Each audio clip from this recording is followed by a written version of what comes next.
Olá, meu nome é Carol e hoje, em homenagem ao Dia Internacional da Mulher, a resenha é sobre o livro Inferior ao Cadáver. Bom, mas antes de falar do livro, já vai se inscrevendo nesse canal se você for novo por aqui e seja muito bem-vinda e muito bem-vindo. Ative logo o sininho para receber as atualizações de vídeos novos e já deixe sua curtida para ajudar a divulgar esse vídeo. Bom, esse livro é da editora Darkside e tem tradução da Giovanna Louise Libralon. A autora Angela Saini é britânica, tem trajetória acadêmica nas ciências e na engenharia, é jornalista de ciência, radialista de programas científicos da BBC, já tem publicado 2 livros e vários artigos em jornais e revistas de grande circulação. Dada essa carteirada que em pleno 2020 parece ser necessária ainda, vamos lá. Tem muito tempo que a ciência ajuda a moldar o que a gente pensa acerca da nossa sociedade e até sobre o que a gente pensa da gente mesmo. A gente confia que os cientistas eles vão nos abastecer de fatos e que esses fatos eles são livres de preconceitos. E é desse jeito que a gente tem montado a nossa história, né? A história da humanidade. Mas nesse livro, a autora ela vai mostrar que essa ciência não tem sido tão imparcial assim não. Ao longo da obra, ela pega desde o final do século XIX até os dias atuais,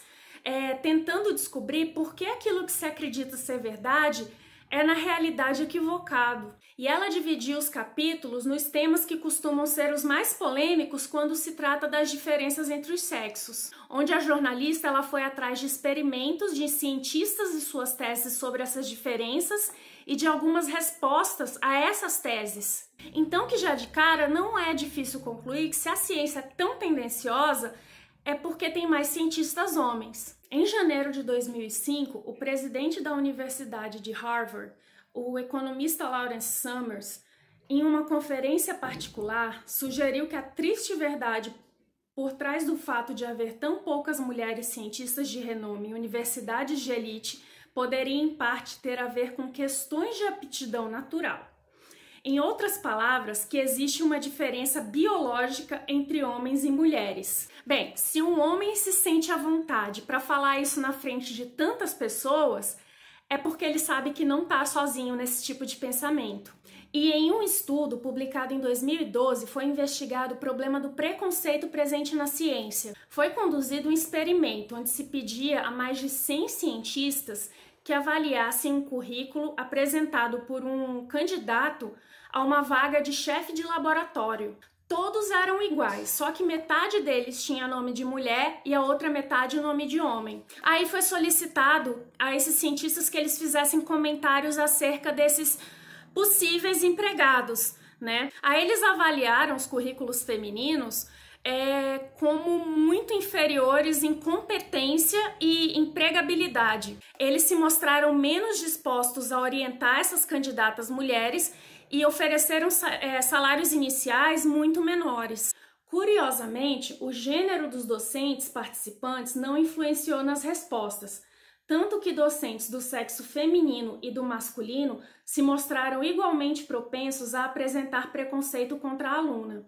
Os resultados sugeriram que o preconceito está tão enraizado na cultura da ciência que as próprias mulheres discriminam outras mulheres. Esse sexismo está entranhado na estrutura da ciência moderna, porque esse lugar sempre foi masculino. Segundo a Unesco, estima-se que em 2013, apenas pouco mais de 1/4 de todos os pesquisadores do mundo eram mulheres. Veja, em regra, o número de mulheres na graduação é grande, mas essa quantidade ela vai diminuindo à medida que os níveis acadêmicos vai avançando. Então, entre as explicações, nós temos cuidados com os filhos que tiram as mulheres dos empregos em laboratórios, por exemplo, quando ao mesmo tempo os homens estão dedicando mais tempo aos trabalhos e sendo promovidos por causa disso. E nem é questão de capacidade, viu?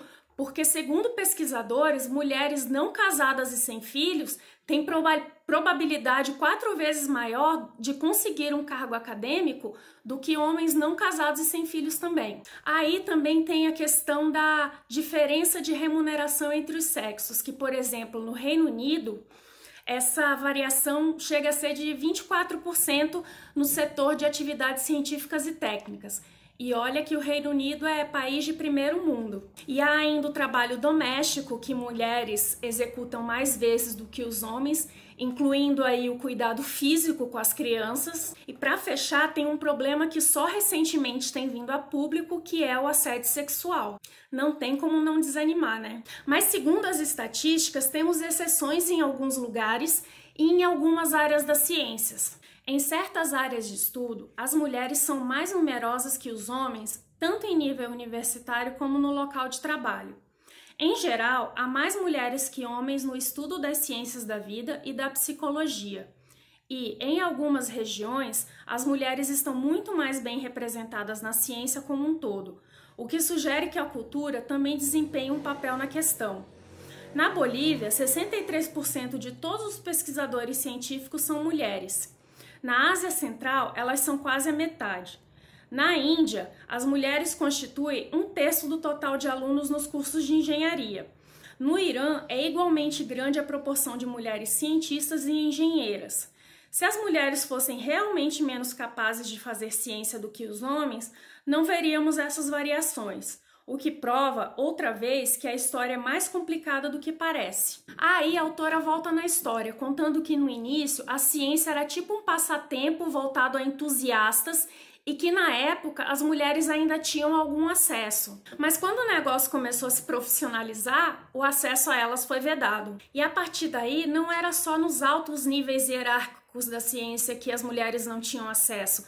A elas era vedada também a admissão em universidades. Os médicos argumentavam que os esforços mentais da educação superior desviavam a energia do sistema reprodutivo da mulher, prejudicando sua fertilidade.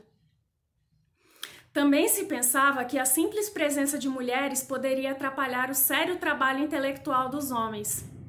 Mas isso não significa que não existiam mulheres cientistas. E apesar de todas as dificuldades, muitas delas tiveram êxito. A que é mais conhecida é Marie Curie, que eu acredito que só não foi apagada da história foi porque ganhou 2 prêmios Nobel, apesar de ter sido impedida de ser membro da Academia de Ciências da França em 1911, justamente por ser mulher. Mas teve outras que foram completamente ignoradas. Por exemplo, a bióloga Mary Stevens, que no início do século XX teve papel fundamental na identificação dos cromossomos que determinam o sexo. A Lisa Meitner, que teve importante contribuição na descoberta da fissão nuclear e que só conseguiu avançar nos estudos e obter um cargo de pesquisadora na Universidade de Berlim porque ela teve instrutores particulares, já que naquela época mulher só podia estudar até os 14 anos. E bem, na universidade, a sala dela era nos porões e ela não tinha permissão de ir até a sala dos outros cientistas homens. E ainda teve o silenciamento das mulheres nos prêmios.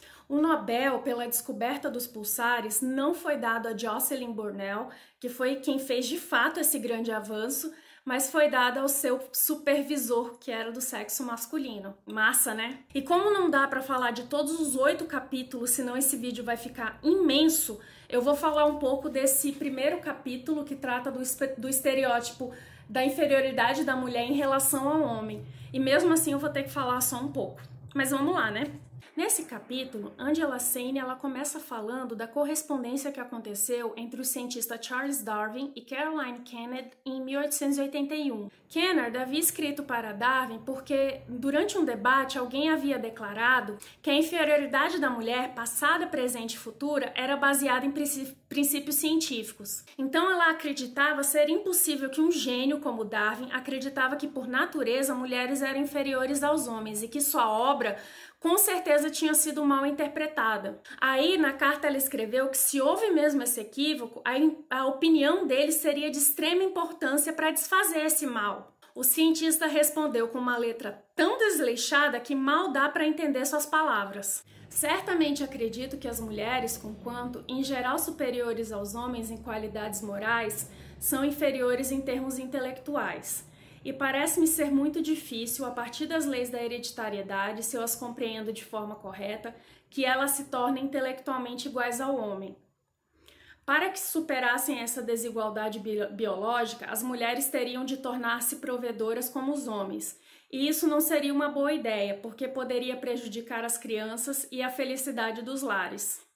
No seu livro, A Descendência do Homem, Charles Darwin diz que os homens conseguiram vantagens em relação à mulher por conta da pressão que eles sofriam para conseguir parceiras para acasalar. Ele cita os pavões que desenvolveram a plumagem enfeitada e brilhante para atrair as fêmeas que não têm essa característica, assim como os leões que desenvolveram jubas. Diz também que, em se tratando de evolução, as fêmeas, mesmo não sendo atraentes, ainda têm capacidade de se reproduzir e que elas gozam do luxo de se sentar e escolher um parceiro, ao passo que o macho precisa não só impressionar a fêmea, como ainda competir com outros machos que também estão tentando chamar a atenção dela. Pela lógica do Darwin, isso tornou os homens espécimes de estrutura física superior e mente mais aguçada. Se as mulheres conseguiram, de algum modo, desenvolver algumas das mesmas qualidades notáveis dos homens, talvez seja porque foram arrastadas pelo êxito dos homens graças ao fato de que os filhos, no útero, herdam atributos do pai e da mãe. Por esse processo, as meninas conseguem roubar algumas das qualidades superiores do pai. Ele sugere que o que impediu as mulheres de serem ainda mais inferiores aos homens foi um mero golpe de sorte biológico. Tentar alcançá-los é uma batalha perdida, nada além de lutar contra a natureza. E era fácil acreditar no que ele disse, porque naquele tempo os maiores escritores, cientistas e artistas eram homens. Então, bem, isso era reflexo de um fato biológico. Bom, no fim das contas, por mais que Charles Darwin tenha revolucionado o mundo com a sua teoria evolutiva, ele ainda era um produto daquela época e ele apenas pensava como os outros da sociedade. E voltando à correspondência, é claro que a resposta de Caroline Kennedy veio. Na carta, ela diz que as mulheres contribuíam tanto quanto os homens para a sociedade, lembrando que era só nas classes mais abastadas que as mulheres não trabalhavam e que ficavam confinadas ao lar, porque para os mais pobres, a renda das mulheres era vital para que a família não passasse dificuldade financeira. Só que a diferença não era a quantidade do trabalho feminino, mas sim o que era permitido a elas fazer. Pois no século XIX, as mulheres não podiam exercer a maioria das profissões, assim como eram excluídas da política e do ensino superior. Então, quando trabalhavam, normalmente seus empregos eram de serviços domésticos, em lavanderia, em fábricas e na indústria têxtil, e seus salários acabavam sendo mais baixos. Ela termina a carta dizendo: "Deixe que o ambiente das mulheres seja semelhante ao dos homens e com as mesmas oportunidades antes que elas sejam julgadas de maneira honesta e consideradas intelectualmente inferiores a eles, por favor." E não tem nenhuma outra carta além dessas, então não sabe se há resposta. Claro que Darwin não estava sozinho nesse tipo de pensamento. Então, só para ilustrar isso, no livro A Evolução do Sexo, um biólogo e um naturalista, que eu não quero citar o nome, argumentavam que mulheres e homens são tão diferentes uns dos outros como óvulos passivos e espermatozoides dinâmicos. Lutar contra esse pensamento estabelecido há tanto tempo parecia mesmo impossível. Então, Caroline Kennedy e outras mulheres perceberam que esse debate só poderia ser vencido usando bases intelectuais, sendo assim, elas também teriam que usar a ciência. A escritora inglesa Mary Wollstonecraft estimulava que as mulheres se instruíssem. Enquanto a mulher não for educada de forma mais racional, o progresso da virtude humana e o avanço do conhecimento sofrerão entraves contínuos. Em 1885, Eliza Burt Gamble, uma professora de uma cidade bem pequena dos Estados Unidos, convencida de que era errado a sociedade acreditar que as mulheres nasciam para ser menos que os homens, foi estudar as coleções da Biblioteca do Congresso, em Washington. Meu sonho é conhecer essa biblioteca. Ela passou um ano estudando esses livros em busca de provas materiais, movida apenas pelo desejo de informação. Assim, mesmo não sendo cientista, Gamble percebeu como o método científico poderia ser prejudicial. Aqui, nesse caso, falando da teoria evolutiva de Darwin. Porque assim, se o ser humano se originou de criaturas inferiores, assim como todas as outras formas de vida na Terra, então não fazia sentido as mulheres terem de ser submissas e limitadas ao lar. já que essas regras não eram vistas no restante do reino animal. Então ela, mesmo concordando com a teoria evolutiva, ainda achava que Darwin estava errado quando ele falava do papel da mulher na evolução humana. Em 1894, Eliza Gamble publicou um livro chamado A Evolução da Mulher, uma análise do dogma de sua inferioridade com relação ao homem. Esse livro aparentemente não foi lançado no Brasil, essa tradução é livre mesmo. No livro, ela faz críticas reunindo história, estatística e ciência, que funcionou como um contra-argumento taxativo a Darwin e outros biólogos evolucionistas. Ela também faz um extrato ali das incoerências e dos exemplos tendenciosos desses cientistas, como, por exemplo, o pavão já mencionado, que podia ter penas maiores, mas a pavoa ainda tinha que exercitar a sua competência, suas faculdades para escolher qual o melhor macho para acasalar. E ainda falando de evolução, pressupor a capacidade feminina, observando apenas como a sociedade trata a mulher, não é só anacrônico, como também é arriscado. Porque ao longo da história, mulheres têm sido sistematicamente submetidas aos homens e às suas estruturas de poder.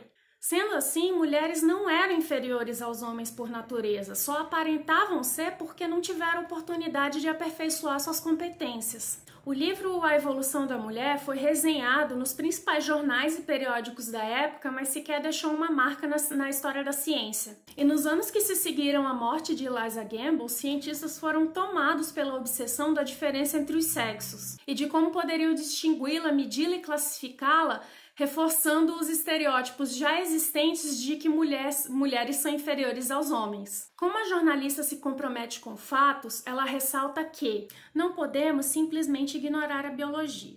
Se existem diferenças entre os sexos, é inevitável que queiramos conhecê-las. Precisamos ser capazes de compreender tais diferenças e levá-las em consideração. O problema é que, na ciência, as respostas nem sempre são o que parecem.